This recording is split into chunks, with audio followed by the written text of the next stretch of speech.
All right. So right now I'm going to go over checking the facts, and that's going to be, let's see, emotion regulation handout number 8. Um, I think the first thing to think is, okay, well, why check the facts in the first place? And there are a couple reasons why. Number one, thoughts and interpretations of situations and events can set off painful emotions. And so think about this and think about a time when you have experienced a really strong emotional response to an interpretation of something, but not to the actual facts of the situation. I can personally think of one where if you're used to sending your kids off to school or daycare, it's typically not a good sign to get a phone call during the day, because it's like, well, why are they calling? Is it because my kiddo has a fever? Did something happen? Did he or she bite somebody? Like, well, typically a call is not it's not great, and so oftentimes when you do get a call, even before you pick it up, or at least this happens with me, I immediately get um, an emotional response of probably fear, right? Um, and that's in response to an interpretation or expectation or thought of, oh, what happened. Did um, he's sick. I'm gonna have to go pick him up, and then how am I going to rearrange my day? Um, and then for example, I answer the phone, and they just needed a form or something. It was no big deal. And so that's an example, right, of a time where we have really strong emotional experience, but it's not in response to facts.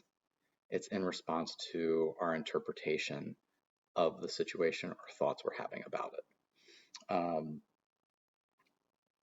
Another, faulty beliefs about what we think we need can lead to emotional misery. So, for example, I must be in control in order to do da da da da da.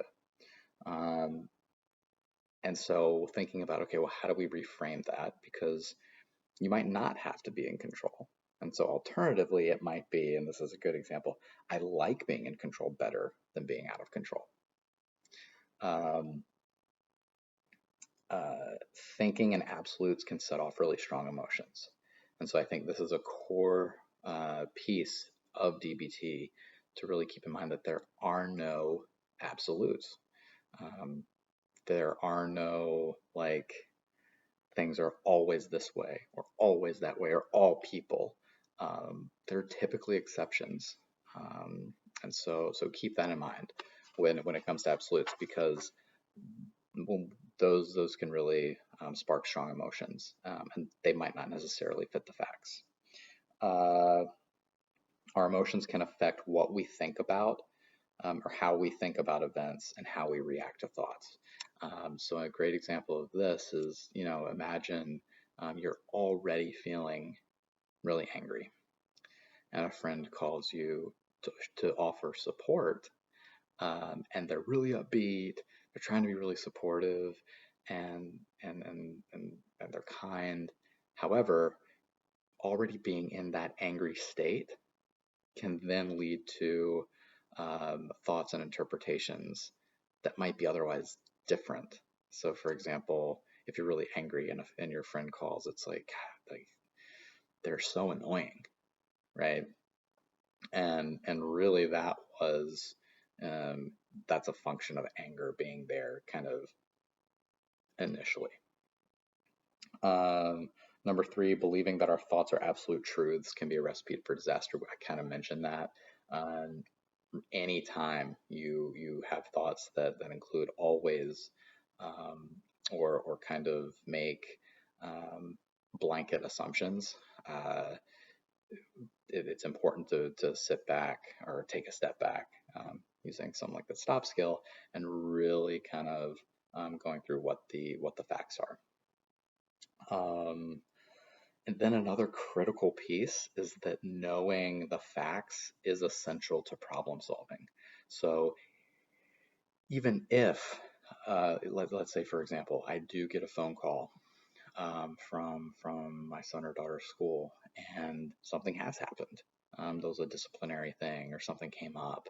Um, you know, I actually need to know what the facts are, because in order to problem solve and to help my kiddos learn, and frankly help myself learn as a parent, I need to know step by step, okay, what happened, what's the protocol, what's going to happen now, what do I need to do, um, and really be collecting as much information as I can. It is easy in that moment not to do that, because if you get a phone call, or if I get a phone call that says, oh, like, well, this happened, I'm like all the way over in emotion mind. And in that moment, it's really hard for me to take a step back and check facts and tap into, say, reasonable mind. Um, the check the facts skill is very much, it's basically another way of tying this into the mindfulness skills, um, being able to really harness and figure out, okay, um, what's reasonable mind telling me right now. So when you're utilizing the check the facts skill, it's tapping into reasonable mind. Um, so how do we do it? How do we check the facts? Step one, uh, ask yourself, what is the emotion that you want to change? And this is a really critical first step, because you got to know what the emotion is that you're experiencing. And this, you can utilize some of the previous worksheets in the emotion regulation module that kind of goes through what I call like the emotion dictionary, that lists all the different types of emotions and like what typical prompting events are, what the physiological responses are, um, what the interpretation is, things like that.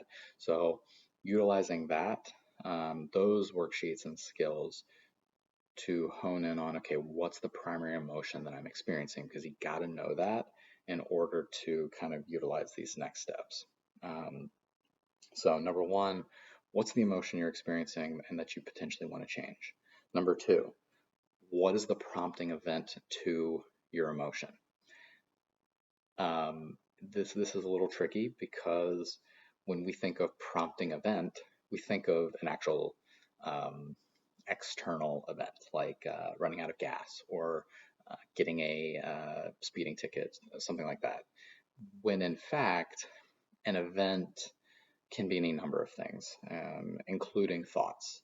And so, in one of these situations, it might be um, a thought popped into my head, and which then prompted multiple emotions. Or the book uses a great example of um, having, like, waking up in the middle of the night and having a lot of worry thoughts, and then you wake up and then you eventually fall back asleep, or not, but later on you think, gosh, why was I getting so wrapped up in that? So a prompting event for that might be like, I woke up and started having thoughts, right? Nothing necessarily external has to happen. Like, you don't have to, um, like I said, get a ticket, or get sick, or burn the coffee, or whatever. So you're asking, identifying what's the prompting event, and then going through and asking, okay, what are my interpretations, thoughts, and assumptions about the event? Okay. Um, so burning the coffee, for example, what are the interpretations or assumptions? I'm stupid. I'm such an idiot for burning the coffee. Um, and so that's not a fact, right? That's a thought. And so this is really going through and figuring out and kind of starting to disentangle the thoughts and interpretations from the actual facts of the situation. Okay. So for, let's see, give an example, fear. Hearing a creaking sound in the night, that is a fact. And then, but then you might have the interpretation of, someone is breaking into my house. And that actually might be a totally reasonable interpretation. If, for example, you have had a friend who had that experience, or you have had that experience in the past. So it's also really important here to be balancing um, that the interpretations and thoughts you're having, um, are still valid in a sense because they're thoughts that you're having, and there are reasons that we have these thoughts and interpretations and experiences. So I think it's important that you don't want to necessarily invalidate yourself here. Rather, just identifying and distinguishing the difference between, okay, what are the interpretations and what are the facts. Number 4, asking, am I assuming a threat? So ask yourself whether you're imagining a threatening event or outcome, and even if it's and this can be any number of examples can be used here. So under assuming, if you're assuming a threat, identify what the threat is, label it, and then talk about how likely, what are the chances that that's going to happen. So for example, labeling the threat of sadness, losing something permanently or not attaining a goal.